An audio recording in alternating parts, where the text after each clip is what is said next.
इतने बड़े उद्योग के साथ इस तरह का पूरे देश में सबसे यानी दुर्भाग्यपूर्ण पहलू ये है कि चीनी उद्योग के कर्मचारियों पर सरकारें ध्यान नहीं दे रही। पूरे कोरोना काल में हमारे कर्मचारियों ने निरंतर इस चीनी मिल का उत्पादन किया और लॉकडाउन में भी, लेकिन वेतन के नाम पर उनको एक फूटी कौड़ी नहीं दी गई।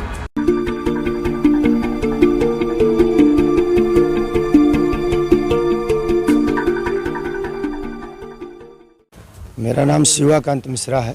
मैं यहाँ चीनी मिल वर्कर्स यूनियन C2 का जनरल सेक्रेटरी हूँ। अच्छा। और शुगर वर्कर्स फेडरेशन का भी प्रदेश का सचिव हूँ। क्या समस्याएं आप लोग की? घोसी चीनी मिल के अंदर कर्मचारियों की जो मूलभूत समस्या है वो ये है कि यहाँ कर्मचारियों का 2019 में नवंबर का वेतन नहीं मिला और उसके बाद 2 महीने का वेतन मिला, दिसंबर और जनवरी का सीजनल कर्मचारियों का। तो सीजनल कर्मचारियों का पिछला 2 साल से वेतन नहीं गया। परमानेंट कर्मचारियों का कुछ जब से नए प्रधान प्रबंधक आए तब से इनके अपने प्रयास से और हम लोगों के सामूहिक प्रयास से कुछ महीनों का वेतन दिया गया है, लेकिन संपूर्ण कर्मचारियों का, चाहे वो अस्थायी कर्मचारी हो, चाहे वो सीजनल कर्मचारी हो, चाहे न्यूनतम वेतन का हो, चाहे संविदा का कर्मचारी हो, सभी लोगों का करीब 9 महीना 10 महीने का वेतन बकाया है। और इस संदर्भ में हम लोगों ने अनेकों बार प्रदेश के उच्चाधिकारियों का ध्यान आकर्षण किया। मैं जिलाधिकारी मऊ को भी मिला, मंडलायुक्त महोदय को भी मिला, मुख्यमंत्री महोदय के यहाँ अनेकों पत्र दिया गया। यहाँ तक कि माननीय प्रधानमंत्री महोदय को भी कोरोना काल में मैंने पत्र दे करके यहाँ के कर्मचारियों के वेतन के भुगतान के लिए आग्रह किया था। लेकिन मुझको ऐसा प्रतीत होता है कि चीनी मिलों को उत्तर प्रदेश की सरकार ने बिल्कुल नगण्य कर दिया है, जबकि चीनी मिलें उत्तर प्रदेश के अंदर एक बड़े कीर्तिमान स्थापित किए और देश में चीनी उद्योग में ये हमारा उत्तर प्रदेश सबसे ज़्यादा चीनी उत्पादन करता है। प्रत्येक साल लगभग 47 लाख मीट्रिक टन उत्तर प्रदेश से चीनी का उत्पादन होता है और होता है। बीच में कुछ कम होता है, कुछ ज़्यादा होता है। जिस तरह के गन्ने की उपलब्धता रहती है चीनी मिलों में, उस तरह से चीनी का उत्पादन होता है। लेकिन इतने बड़े उद्योग के साथ इस तरह का पूरे देश में सबसे यानी दुर्भाग्यपूर्ण पहलू ये है कि चीनी उद्योग के कर्मचारियों पर सरकारें ध्यान नहीं दे रही हैं। तुमने मारा दिसंबर के पहले पखवाड़े में चीनी मिल शुरू होने वाली है। हाँ, बताइए कि कर्मचारियों का 2 साल का बकाया और नए सत्र का उद्घाटन। माननीय मुख्यमंत्री उत्तर प्रदेश शासन ये घोषणा करते हैं कि हम गांव में कोरोना काल में खाद्य सामग्री उपलब्ध कराते हैं सारे आम जनता के लिए।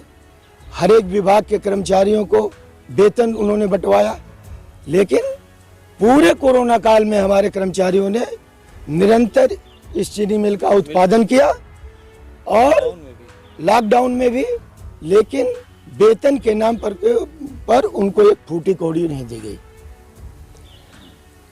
यहाँ के स्थानीय अधिकारियों से बात की जाती है तो कहते हैं कि आर्थिक तंगी है।